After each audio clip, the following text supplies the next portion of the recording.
এবার আরেকজনকে নিয়ে বলো, কো-স্টার না, তিনি হচ্ছেন নর্থ সাউথে পড়তেন, ব্যবসায়ী, এবং তোমাদের বিয়ে হয়ে গেছে, হানিমুন পর্ব শেষ, এরকমও শোনা গেছে।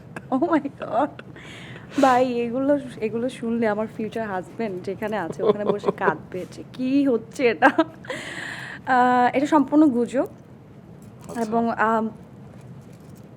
আমার কাছে মনে হয় যে বিয়ে, যে মানুষটার সাথে আমি সারা জীবন একসাথে থাকবো, আমি একসাথে বুড়ো হব যে মানুষটার সাথে, সেই মানুষটা আমার জন্য, আমার জীবনের জন্য সবচেয়ে ইম্পর্টেন্ট একজন অবশ্যই। ব্যক্তি। আমার মা বাবা, আমার ভাই বোনের মতোই তার অবস্থান আমার জীবনে, আমার হাজব্যান্ড, আমার পার্টনার, আমার সোল। সো সেই মানুষটা যদি আমার জীবনে থাকে, আমি সেটা ঢাক ঢোল পিটিয়ে আমি সবাইকে জানাবো। এবং কেন জানাবো না, এই মানুষটা আমার জীবনের সবচেয়ে বড় অংশ।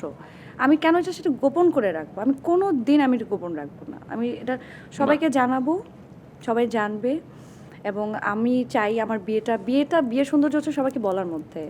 বিয়ে করব সবাই জানবে না, প্রেম করব ভাই লুকিয়ে টুকিয়ে, সেটা ঠিক আছে। এটা প্রেম লুকিয়ে করার মধ্যে এক ধরনের সৌন্দর্য আছে, যে কেউ জানছে না, লুকিয়ে লুকিয়ে প্রেম।